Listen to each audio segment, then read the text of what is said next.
past year, I've been reading so many books, and I know how I haven't made a video in a while, so I thought that it'd be a good idea to talk about all these books that I've read as kind of like ease back into the summer of videos and all that. But yeah, like I said, in the past year I've read so many books, and I love reading. It's one of my pastimes as a writer, and you know, reading is fun. I don't know what the big deal is about reading being boring. Yeah, so I thought I'd talk about some of my favorite books I've read over the year, and let's get started. So I'm not going to be talking about these books in any sort of chronological order. I'm just kind of going along with it, whatever pops in my head first and whatever I want to talk about first. And also, I won't give away any spoilers.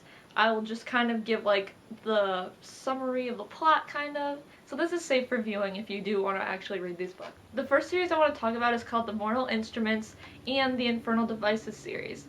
This follows the kind of character of Shadowhunters, and they're kind of like half human, half angel, and they fight demons, and they just have like the coolest life of fighting demons and everything. And the main character is basically Clary, who learns she's a shadow hunter, and it follows her along this like crazy adventure with like wars and battles and like crazy romances and everything. I really liked the variety in this book, not only like with all that's going on, but they switch point of views a lot, and there's like so many romances to follow.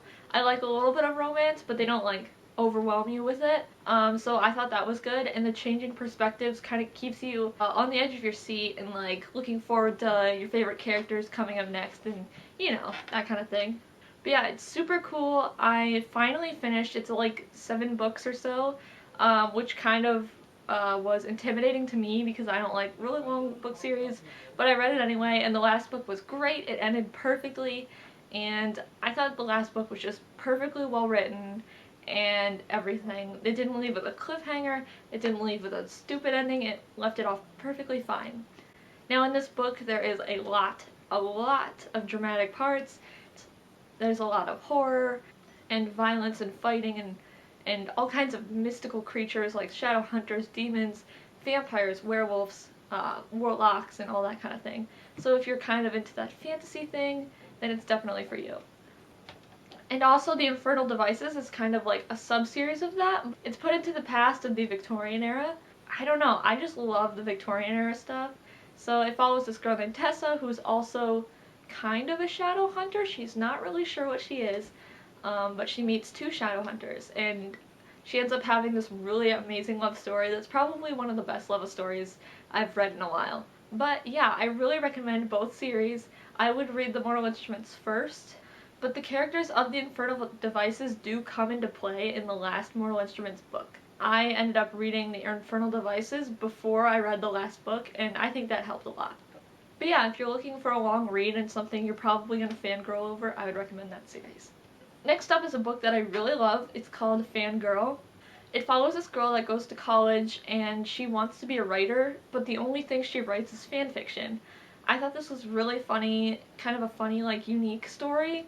It follows her, like, new experiences in college and her, like, social anxiety and that kind of thing as she kind of troubles with herself.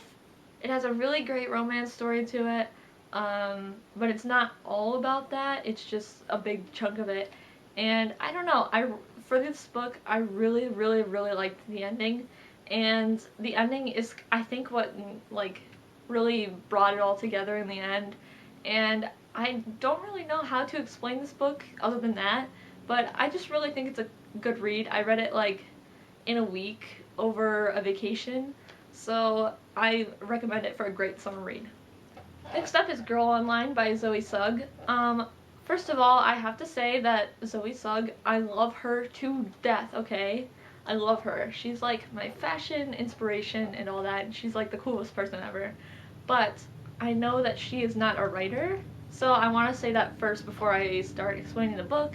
And I know that there's a lot of like arguments about this and all that kind of thing, but first of all, she is not a writer, and I know that she got help on it, and I don't really care about that because a lot of writers do get help on it, and she was not really that much of a writer in the first place. So that being said, it wasn't the best book I've ever read. It was kind of it was kind of like a 6 on my scale from 1 to 10, but I still think it was a pretty good story. I read it in like 2 days, and it wasn't a challenging read, but it was a really cute love story, and I think the part that made me really like it is it had a lot about anxiety in it, and I do suffer from anxiety, so I did take a lot of the information in, and I think it was a great book dealing with that kind of aspect, but among like the well-written part of it, I think it was kind of lacking. But I still do recommend it because I love Zoe, and I thought it was a pretty good read. I mean, I'm not going to say it was a waste of time or anything like that. I don't regret reading it. The next book I'll be talking about is Delirium by Lauren Oliver. This book is another dystopian book, which sometimes turns people off because there's so many out there.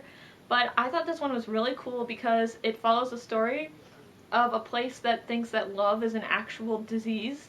So like everyone is kind of matched up and that kind of thing. And it follows this girl who kind of meets this guy, and of course she falls in love and she starts to get this delirium, which is the love disease, and it just follows her adventure with trying to figure out what's wrong with her and that love isn't actually a bad thing.